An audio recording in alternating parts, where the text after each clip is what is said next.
Hello, hello and welcome to Sports Hangama special coverage of FIFA World Cup 2026। बहुत interesting matches देखने को आ रहे हैं, कुछ अपसेट्स भी हमें हो रहे हैं। थोड़ा सा मैं आपको रीकैप करता हूँ। जैसे स्पेन और केप वर्डे से स्टार्ट करें, एक बहुत बड़ा हमें अपसेट देखने में आया, उसको हम फर्दर लेके चले तो आगे कल जैसे स्वीडन और नेदरलैंड्स का मैच था, बहुत सारे लोगों को लग रहा था कि नेदरलैंड्स बहुत आसानी से हरा लेंगे, लेकिन एक शख्स ऐसा है जिसने कहा कि नहीं, स्वीडन नेदरलैंड्स को हराएगा। सबसे पहले हम उसी के पास चलते हैं। हैदर, हो क्या रहा है ये? मेरी ये बात हुई थी कल। मैंने कहा था 3-1 नेदरलैंड, शायद कहा था मैंने। मैं चाहूंगा कि आप दोबारा रीकैप करें कि कल आपने क्या नहीं, प्रेडिक्ट किया और कैसे फिर तुनीजिया ने बेवकूफ़ बना दिया था मुझे, जो उसके खिलाफ स्वीडन की परफॉर्मेंस थी। पर मुझे तो समझ नहीं आया लेकिन कल क्या स्वीडन की होगा। एक बात है, आपकी तरह उनकी भी फेवरेट लाइन 5-1 ही रही है। टूनीजिया को हराया भी 5-1 से है, उसके बाद हारे भी 5-1 से है। खैर, जोक्स अपार्ट, हमें नेदरलैंड्स का लग रहा था, जैसे मैंने आपको पहले कहा था, अटैकिंग उनकी बड़ी स्ट्रॉन्ग लग रही है, तो इवन दो आप थोड़ा सा डिसएग्री कर रहे थे, लेकिन अब फाइनली आपने नेदरलैंड्स को चांसेस, फिर उनके चांसेस आपको ब्राइट लग रहे हैं। और स्वीडन जो उनका डिफेंस है ना, वो आप आइजैक और यॉकरे थे थोड़ा सा धोखा खा गए। पीछे उनका डिफेंस जो है ना, वो तो मुझे लग रहा है कोई भी जाएगा तो वो आराम से गोल कर देगा। तो नेदरलैंड्स का गैक्पो और आपका फेवरेट प्लेयर गैक्पो, लिवरपूल की तरफ से उसने कुछ नहीं किया लेकिन नेदरलैंड्स की तरफ से जो है ना, उसकी बड़ी आउटस्टैंडिंग। स्वीडन का जो है ना, स्वीडन का प्रेस ऐसे था कि प्रेस मान ही नहीं सकते उससे, जितना वो आसान था ना, कोई भी उसके, जैसे आपने कहा, कोई भी निकल सकता था। और ब्रोबी ने कितना अच्छा खेला है। ब्रोबी की ये बात है कि ब्रोबी ना स्टार्टिंग से हमेशा से एक ऐसा प्लेयर था जिस अच्छा माना जाता था, जिसकी पोटेंशियल बहुत ज़्यादा थी, और उसने अब वो पोटेंशियल आके दिखाई है। एग्जैक्टली। अब जैसे ना, इनको एक स्ट्राइकर की कमी थी बहुत ज़्यादा, और वंस जब इसको थ्रो किया ना पिच पे, तो अब टारगेट मैन एक मिल गया। एक वर्ल्ड कप जीतने के लिए, जैसे हम हमेशा से कहते आ रहे हैं ना, goal scoring is very important. तो आपके पास एक अच्छा स्ट्राइकर होगा तभी आप टूर्नामेंट में डीप जा सकते हैं। संडरलैंड से भी इनकी परफॉर्मेंस बहुत अच्छी आ रही थी, और लग रहा था कि शायद सोमरवेल जो है ना, वो ज़्यादा अच्छा। On the other hand, Somervell is also doing very well. Manchester United भी उसके पीछे। आई डोंट थिंक वो वेस्ट हैम में स्टे करेगा अब ज़्यादा देर। इस समरविल का ये था, पहले सरप्राइज हुआ कि ड्रॉप क्यों है, पर प्रिकॉशन थी इंजरी की, इसलिए उसको बिठा दिया गया। ब्रायन रॉबी को बुलाया गया, फ्लैंक्स पे उसके गाकपो और डोनियल मालेन को ले, वो अच्छा खेले। उसके बाद डमफ्रीज सरप्राइज हुआ क्योंकि उसके पिछले मैच में परफॉर्मेंस अच्छी नहीं थी, वो मालेन के साथ ओवरलैप कर रहा था, अच्छी उसने निकाली है। गाकपो ग्रुप स्टेजेस नेदरलैंड के लिए हमेशा परफॉर्म करता है, तो ब्रायन बॉबी वैसे बहुत अच्छा खेला है। अब मुझे लगता है बड़ी मूव आने वाली है उसकी। एग्जैक्टली। अच्छा, शर्ट्स की तो जैसे हम स्टार्ट से देखते आ रहे हैं ना, कि हैदर जो टीम जीती है ना, नेक्स्ट उसकी शर्ट पहनाता है। अपनी इसकी लॉयल्टी का भी तक हमें थोड़ा सा डाउट है, क्योंकि स्पेन की शर्ट इसने कहा है पहनी नहीं है अभी तक, और स्पेन का आज मैच है, उस पर हम बाद में आएंगे। पहले हम थोड़ा सा जर्मनी की बात कर ले।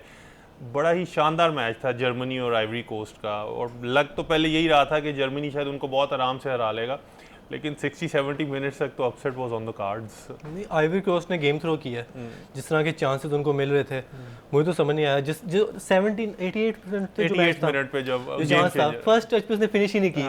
मैं उस वक्त कह रहा था कि ये डिजर्व करते हैं लूज करना, जिससे जो चांस था उसका टच ही बहुत बुरा था, बहुत बुरा टच। अच्छा, वो उसने फर्स्ट टच, अगर वो विदाउट एनी टच मार लेता ना, तो गोल वाज गेपिंग एट हिज साइड्स। मुझे तो यकीन ही नहीं आया कि इसने कैसे हो सकता है कि ये वाला शॉट मिस किया।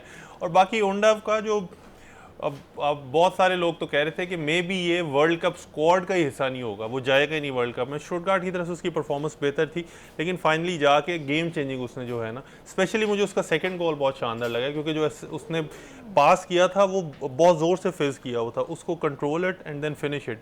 Outstanding performance. डेनिस उंडाफ का जो है बनता था कि वो वर्ल्ड कप में आए, क्योंकि उसकी स्टुटगार्ट में जब 2023-24 का सीजन था, वो सेकंड उसी की वजह से आए थे। उसके 30 अपीयरेंसेस थे, उसमें से 27 जीए था उसका। और जो अभी उसने दिखा दी कि वो क्यों डिजर्व करता स्पॉट। वो ब्राइटन वाले फैंस कहते हैं ना कि वो जब हमारे पास था तो बहुत ज़्यादा स्ट्रगल करता था, तो उनके जहन में तो वही वाला था। तभी इंग्लिश फैंस का ख्याल था कि मे बी उंडाव नहीं परफॉर्म कर पाएगा। लेकिन अगेन, जो सबसे इंपॉर्टेंट चीज़ है ना, कल भी जैसे नेगल्समैन ने 3 सब्स किए और उसके बाद जो गेम चेंज हुई है, स्क्वाड जितना ज़्यादा डीप होगा ना जिसका, वो मुझे लग रहा है उनका टूर्नामेंट होगा ये वाला। जैसे हमने लीग में भी देखा कि आर्सेनल जैसे जीते थे, स्क्वाड उनका बहुत डीप था। चैंपियंस लीग में PSG आगे गए हैं, स्क्वाड बहुत डीप था। तो ये जो पहले हम कहते थे ना कि प्लेइंग 11, वो कॉन्सेप्ट अब थोड़ा सा ख़त्म हो ही जा रहा है। टूकल ने भी यही कहा है कि सब्स को भी अपने के स्टार्टिंग 11 तो है ही, लेकिन जो सब्स है ना, उनका भी बहुत इंपॉर्टेंट रोल होने वाला है। उनको वो फिनिशर्स कह रहे हैं, जैसे यूएस की गेम्स में बड़े फिनिशर्स मशहूर हैं, तो वो उनको फिनिशर्स का नाम दे रहे हैं। तो इसीलिए आई स्टिल फील कि जो भी टीम अपने बेंच को बेहतर तरीके से यूटिलाइज करेगी ना, वो आगे चल के जो वो कर पाएगी जैसे हमें दिखाया। बाकी आइवरी कोस्ट की बात करें, खेले नो डाउट बहुत अच्छा है, लेकिन अफ्रीकन टीम से मुझे थोड़ा सा यही गिला होता है कि वो मेन मोमेंट्स पे आके ना थोड़ा फ्रीज कर जाते हैं, जिसकी वजह से आगे उनका जाना जो है ना वो थोड़ा सा पॉसिबल वो उसमें होगा। तो आइवरी कोस्ट का लग रहा है आगे चल के कोई सरप्राइज कर सकते हैं। क्वालिफाई तो कर गए, गारंटीड है, क्योंकि एक्वाडोर 3 पॉइंट्स ले सकता है। उस हेड टू हेड पे एक्वाडोर वैसे ही अच्छा है, सेकंड पे खत्म करेगा। जर्मनी टॉप ग्रुप कर दिया, उसके बाद देखते हैं अब किसके साथ मैच होता है राउंड ऑफ 32 में उनका। पर मुझे फिर भी अभी लगता है जिस तरह विंगर्स हैं उनके मतलब चांसेस वगैरह क्रिएट कर रहे हैं, पर फिनिशिंग में ना उनको बहुत मसला है। Diomande brilliant player, no doubt chances वगैरह क्रिएट कर रहा है, पर उसको अभी भी बड़ा सीखने की जरूरत है जिस तरह चांसेस क्रिएट करने हैं।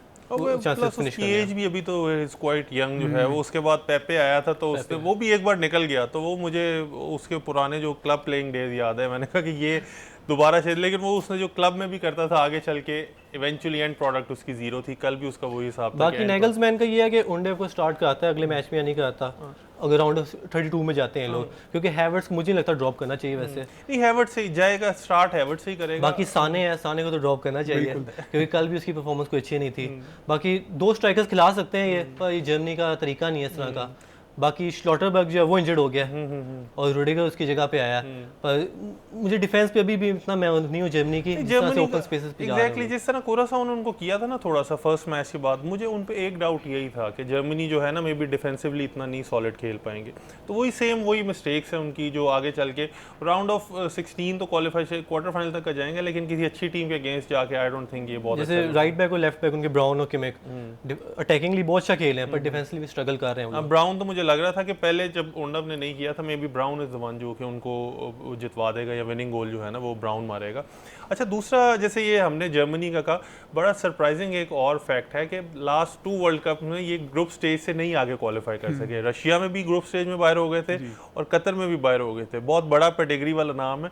तो कल तभी कुछ लोगों ने उनकी सेलिब्रेशन, पुलिस ने कहा ना कि ये सिर्फ आगे राउंड ऑफ 32 में जाने पे इतना सेलिब्रेट क्यों कर रहे हैं। तो दैट वाज द रीजन कि वो लास्ट 2 टाइम से ग्रुप स्टेज से नहीं आगे निकल सके। और राउंड 6 के बाद पहली दफा हुआ कि अपने वर्ल्ड कप के 2 मैचेस स्टार्ट पहले पहली दफा जीते हैं। एग्जैक्टली। अच्छा, तो वो थोड़ा सा ना हमारे ज़हन में जैसे हम देखते आ रहे हैं ना कुछ बड़ी टीमें, उनका सुन के हमें लगता है वो बहुत अच्छा वो परफॉर्म करते हैं, जिसमें एक नाम इटली भी है।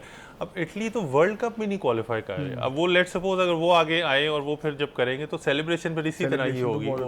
अच्छा, कुरासाओ के बारे में हमने थोड़ा सा सबने उनको बहुत अंडर एस्टिमेट किया कि केप वर्डे ने जो करना था वो तो कर चुके, कुरासाओ अब नहीं कर पाएंगे। इसमें मैं अकेला नहीं हूँ। लेकिन हमारे पास अभी क्रेडिट इन द बैंक है। आप नहीं, तो बाकी एक प्रेडिक्शन गलत हो जाए उसमें ऐसा है ना कि गोलकीपर जो है 15 सेव्स कर ले, एक गोल खा ले मिस्टेक से, तो लोग कहते हैं इसने गलती की थी। वैसे मेरे साथ साहब है यहाँ पे। गोल की वो कह रहे मेरी मिस्टेक हाईलाइट ज्यादा हो रही है। वो अगर कल वाली वीडियो देखे फिर तो बिल्कुल ऐसी बात नहीं है। जर्मनी की प्रेडिक्शन ठीक थी 2-1। नहीं, मैंने असल में ना मुझे लग ही रहा था कि नेदरलैंड्स बहुत अच्छा खेलेगा और स्वीडन के डिफेंस से तो वो पहले ही सबको शक था ना कि स्वीडन ने तो क्वालिफाई बड़ा मुश्किल से किया, लास्ट किक पे जाके उन्होंने किया क्वालिफाई। तो जिस तरह इसने कॉन्फिडेंटली गया ना, एक टाइम पे मेरा भी थोड़ा सा कॉन्फिडेंस शेक हुआ है कि ये इसकी रीज़न क्या है। लेकिन अब जो टीम्स है ना जो अचानक सरप्राइज है कि हमारी परफॉर्मेंस क्यों नहीं अच्छी हो पा रही, तो मैं आपको चाहूँगा कि आप एक बार हैदर से वो कोऑर्डिनेट करें।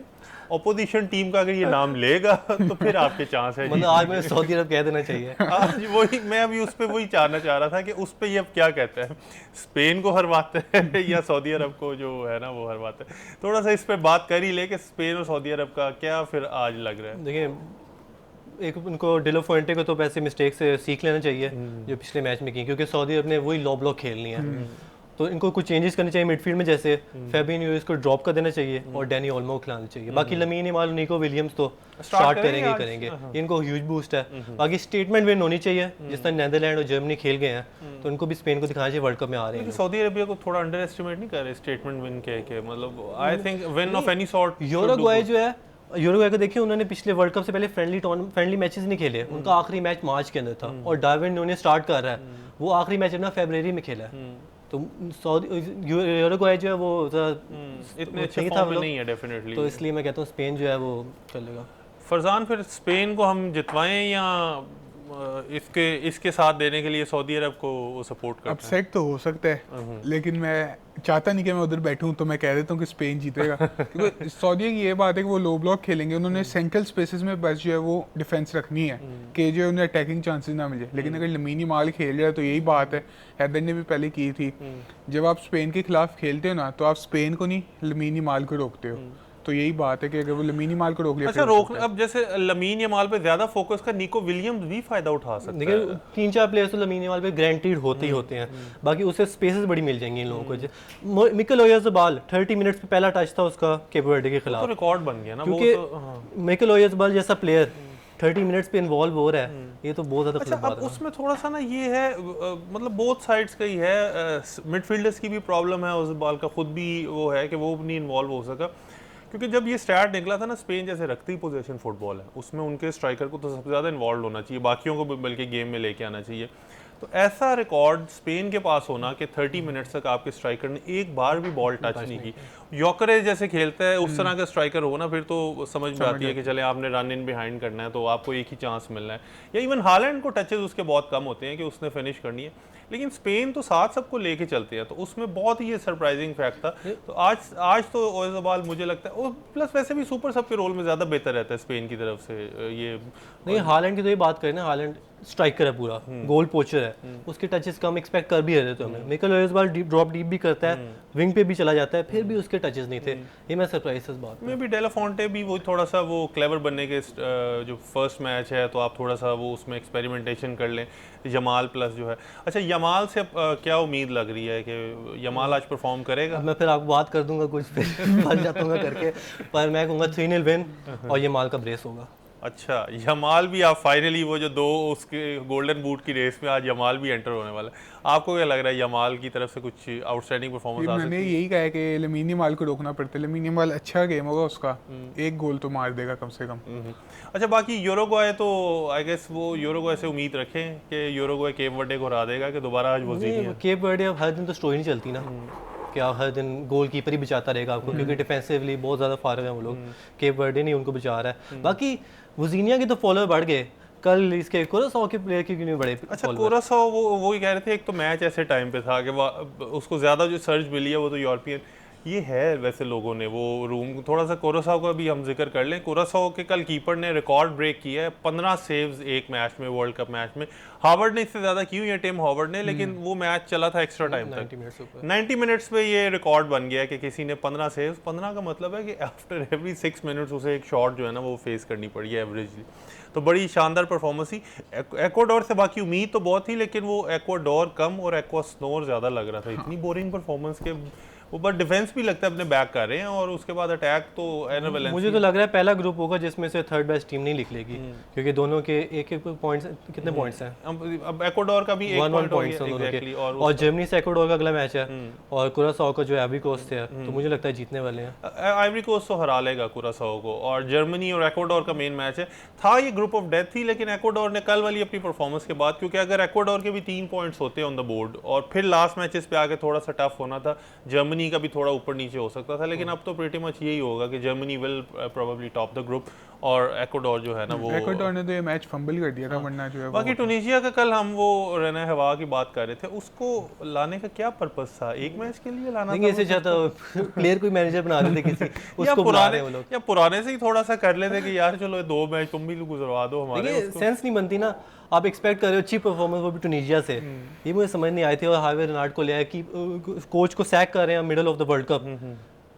ऐसे कुछ टीमों को देख के मुझे लगता है कि हमारे चांसेस हैं ब्राइट के कल को अगर पाकिस्तान थोड़ी सी एफर्ट करे तो नहीं मुश्किल है। अच्छा इसने स्टार्ट से वो चलाया हुआ है ना, ज़िडान इकबाल को आने दे रहा है ना हमारी तरफ उनको आने दे रहा है। शर्टें ये पहना था ना जब से इंटरनेशनल, तब से इसको थोड़ा सा फील होता है, तो थोड़ा सा तो यार हमें वो अपने नहीं, वैसे ये है कि अब देखो ना हमने कौन से यूरोपियन क्वालिफिकेशन से आगे जाना है, हमें तो इसी तरह का राउंड, देखिए हम एशियन प्लेऑफ्स के भी प्लेऑफ से बाहर हो जाते हैं तो हमने कैसे क्वालीफाई करना है? वो कह रहे हैं हम तो इस रेस में हैं ही नहीं। खैर ऑन अ लाइटर नोट ये तो ठीक है। जापान फिर अगेन बहुत इंप्रेसिव जा रहा है, और आपको आपके डार्क हॉर्सेस वाली जो पिक है ना वो अभी तक जो आगे आती जा रही है। क्योंकि कामाडा ने भी कल गोल मारे ना वापस, और पिछले मैच में भी उसने मारा था। लेकिन दूसरा गोल है उनका हेडर से, सबसे छोटे प्लेयर्स हैं ये लोग, फिर भी हेडर से गोल कर रहे हैं। ये तो नहीं वो लीप की वजह से, वो जो अपनी लीप है ना उसमें वो अपनी उसमें बहुत ज्यादा जो है ना बाकी हम कल नेदरलैंड की बात कर रहे थे कि कौन टॉप कर सकता है ग्रुप, पर मुझे मुश्किल लग रहा है जापान का टॉप करना ग्रुप, क्योंकि वो गोल डिफरेंस पे दोनों बराबर हैं, पर गोल स्कोर पे इस वक्त नेदरलैंड ऊपर है, और अगला मैच भी टूनिशिया के साथ है नेदरलैंड का, तो उस पे स्कोर ज्यादा। जापान स्वीडन वाला मैच इंटरेस्टिंग होगा, मतलब हम स्वीडन को इवन दो कल हार गए हैं वो बहुत अच्छी तरह, लेकिन पेडिग्री तो है, प्लेयर्स भी अच्छे हैं, तो आई गेस जो है वो स्वीडन उनको कर सकता है, जो ट्रबल कर सकता है। और योकेरेस और ईज़ाक अगर परफॉर्म कर गए तो वो 2-3 गोल्स मारने का तो उनमें पोटेंशियल है। तो आपका फिर हम सोफा ये है कि यहाँ लगवा सकते हैं अगर नहीं अभी तक देखे, अभी तक मेरा ये नहीं हुआ कि मैं जो है गलत गया हूँ। अब जब मैं सेफ गलत खेलते हो जाऊंगा ना, ना, नहीं ये सेफ खेल रहा है, मैं जाता हूँ पिक ऐसे ले लेता हूँ शायद ये कर ले कुछ, वरना ये सेफ खेल रहा है। मैं लॉजिकल बात कर रहा हूँ, लॉजिकल था जब उसने कहा स्वीडन 3 गोल मारेगा नेदरलैंड को। वैसे मैं आपको याद करा दूं, आपने कल कहा था कि मेरी हॉट टेक है कुरासाओ कुछ नहीं करेगा तो आज कुरासाओ ने तो बड़ा शानदार परफॉर्म कर दिया, वो बात तो है। तो वो इसीलिए जी वो सही कह रहे हैं। नहीं सेफ नहीं, थोड़ा सा इसने भी आउट ऑफ द बॉक्स जाके कोशिश तो की थी, बाकी नॉर्वे को बैक किया हुआ है, वो इसकी जो अभी तक पिक ऑफ द वो हो सकती है। नॉर्वे जो है ना बहुत अच्छी फॉर्म में जा रही है। ओवरऑल अब जो टीम्स है ना वो कहते हैं ना cream rises at the top, थोड़ा थोड़ा टीमों ने आना शुरू कर दिया। अच्छा इसमें हम कुरासाओ का बार बार जिक्र कर रहे हैं, उनके कीपर को भी हमने थोड़ा सा कहा था, कोई भी टीम है ना जिसने बिल्कुल out of the ordinary perform करना हो तो उनका डिफेंस और कीपर का आउटस्टैंडिंग जाना बहुत ज़रूरी है। आपने भी जैसे भी पॉइंट आउट किया था ना, अगर कीपर अच्छी फॉर्म में नहीं है ना तो वो बड़ा मुश्किल हो जाता है। तो स्पेन का अगर उनका जैसे वो राया को नहीं खिला रहे, हॉर्न बैक कर सकते उनको ये डिसीजन? अभी तक तो केप वर्डे के खिलाफ तो इतना उनको मसला नहीं हुआ डिफेंसिवली या कीपर का, क्योंकि सेव तो करने का चांस मिला नहीं उसको, एक सेव था उसका बस। तो अगर मिस्टेक होती है तब देखा जाएगा, पर मुझे तो लगता है राया को खिलाना चाहिए था क्योंकि फॉर्म उसकी अच्छी जा रही है। अच्छा बड़े मैचेस में ना स्पेशली जैसे अगर फ्रांस स्पेन है या इंग्लैंड स्पेन है, इसमें ना अगर क्योंकि अब इसमें 15 सेव्स वाला चांस नहीं बनता, इसमें तो वो 2-3 सेव्स ही है ना आपको जो क्रूशियल मोमेंट पे करनी है। अब जैसे आर्सेनल और मैनचेस्टर सिटी का जब फाइनल था कैराबाओ कप का, उसने कैपा को खिलाया, मैं चाह रहा था कि राया से स्टार्ट करता है, क्योंकि मुझे पता था एक तो वो 8 फरवरी में जाता है, पहला मैच होता है वो, यानी सबसे बड़ा फाइनल होता है, तो आर्सेनल पे एक लूज़र का टैग भी लगता आ रहा था कि ये बॉटल कर देते हैं। तो मैं चाह रहा था कि आप सेफ खेलें, राया को खिलाएं, और उसके बाद ये है पहली ट्रॉफी अपने नाम करें, और फिर आगे चल के जो चीज़ें आसान हो जाती हैं एक बार टैग उतर जाए। आर्टेटा ने वही स्टिक टू हिज गन्स और उसने खिला लिया कैपा को। वो कैपा की एक मिस्टेक की वजह से पूरा सीज़न जो है ना वो डीरेल हो गया। तो अब इसीलिए मैं कहता हूँ बड़े मैच में कीपर का अच्छा परफॉर्म करना बहुत ज़रूरी है, उसकी कोई 1 से 2 अच्छी सेव्स और सिमिलरली 1 से 2 मिस्टेक्स जो है ना वो पूरा मैच जो है ना वो कर सकती है। That is why I feel कि स्पेन को थोड़ा सा आगे चल के ये प्रॉब्लम हो सकती है। और प्लस जब इतना बड़ा कीपर बेंच पे बैठा हो ना, तो ऑलरेडी अगर कोई भी कीपर मिस्टेक करता है, बार बार कैमरा उसकी तरफ पैन करता है, वो एक एडिड प्रेशर जो है ना वो क्रिएट होता रहता है। तो स्पेन का आपको लग रहा है कि जो अभी करंट कीपर है वो फिलहाल ये सब चीज़ें मैनेज कर लेगा? ये वाला डेला फुएंटे जो है अपने कॉम्बिनेशन भी जाएगा, जो उसको प्रेफर कर रहा है, उनाई सिमोन को प्रेफर कर रहा है तो खिला रहा है ना पिछले 3 साल से, वरना राया को स्टार्ट करा था। राया 2024 के यूरोज में भी बेंच पे था, 25 में भी बेंच पे रहा है, तो उसको मुझे लगता है। और मरेनो अगेन सुपर सब, वो दोबारा आके उसी तरह परफॉर्म। लेकिन मेरी तो मिडफील्ड यही होगी कि रॉड्री, पेड्री और डेनी ओल्मो ये खेले, बाकी मिकल मरीनो जो है वो आ सकता है स्ट्राइकर पोजीशन पे, यमाल निको और ओयाज़बाल। अच्छा ओयाज़बाल को खिलाऊंगा क्योंकि लमीन यमाल और निको विलियम्स आ गए हैं, उससे ओयाज़बाल बेहतर हो जाएगा। फेरन टॉरस को नहीं स्टार्ट करवा रहा, ये उसकी क्या रीजन है? फरहान का बनता भी नहीं है, बिल्कुल भी नहीं बनता। वो कह रहा है एक आधा जो है ना उसको इसी तरह बॉल बिठा के ना उधर बिठा दे और वो इसी तरह जो वो करे। अच्छा बाकी बेल्जियम वाले मैच पे आते हैं कि बेल्जियम और ईरान का भी मैच है, तो ये ईरान की डिफेंसिवली तो न्यूजीलैंड ने जिस तरह 2 गोल मारे हैं और न्यूजीलैंड स्ट्रगल करता है गोल्स करने में, तो ईरान मुझे डिफेंसिवली अच्छी नहीं लग रही इस वक्त। ऊपर से लुकाकू स्टार्ट करेगा और क्योंकि ये एशियन टीम जो है ना ये फिजिकलिटी में कम होती है, अच्छी नहीं खेल पाती। लुकाकू जिस तरह जो उसने पहला गोल मारा इजिप्ट के खिलाफ, ओन गोल था पर बनाया उसने ही था, तो मुझे लगता है लुकाकू तंग करेगा उनको। ऊपर से पीछे डी ब्रुयने उनके पास है, डोकू लेफ्ट विंग पे, ये तंग कर सकते हैं, तो मैं बेल्जियम को बैक करूँ। Belgium is also one of the team जिससे एक्सपेक्टेशंस हमेशा बहुत ज़्यादा होती हैं, लेकिन वो हमेशा अंडर परफॉर्म करती हैं। फाइनली ये टैग उतर पाएगा उनसे जो अंडर परफॉर्मिंग वाला? मेरे ख्याल से इस साल वो बेहतर करेंगे, जो है कम से कम वो राउंड ऑफ 16 में जाएंगे। ये बेहतर होता है राउंड ऑफ 16 तो बेल्जियम कम के से लिए, कम मैंने कहा है कि अभी बेल्जियम के वो लिए तो फिर मिनिमम मैचेस पे पता चलेगा सेमीफाइनल अगर वो जाते हैं ना, वो थोड़ा एक्सेप्टेबल होना चाहिए, the kind of squad which they have. मुझे लगता है प्रेशर इतना बेल्जियम पे होगा नहीं इस बार इतना, क्योंकि लोग एक्सपेक्ट नहीं कर रहे उनसे इतना, वरना गोल्डन जनरेशन का टैग लगा होता था उन पे कि परफॉर्मेंस दें ये दें, पर इस बार मुझे लगता है बेल्जियम पे इतना प्रेशर नहीं है फैंस का कि वो कोई भी किसी से पूछ लें आप फेवरेट्स कौन होगा, डार्क हॉर्स कौन होगा, बेल्जियम वो रेकनिंग में नहीं है, बेल्जियम का नाम ही नहीं है है, वो तो बेल्जियम उन पे इतना उस तरह का प्रेशर नहीं है। बट आज के मैच में आई गेस ईरान को ओवरपावर कर लेंगे वो 2-1 बेल्जियम। अच्छा, और मेरी आपको? भी सेम प्रेडिक्शन है, 2 गोल लुकाकू मारेगा। अच्छा, लुकाकू भी, वो 2 गोल वाला बड़ा इंपॉर्टेंट फैक्टर है, क्योंकि 2 गोल पे बहुत ज़्यादा लोग जो है ना वो 2 गोल वाली लाइन जो वो बढ़ती जा रही है। तो व्यूअर्स, आपने ये हमारी आज की डिस्कशन सुनी, कल सेम टाइम हम मुलाकात करेंगे। ये ज़रा दोबारा चला लेना, बोलो। तो व्यूअर्स, ये थी हमारी आज की डिस्कशन। कल सेम टाइम आपसे मुलाकात होगी स्पोर्ट्स हंगामा में, हमारे साथ रहिएगा।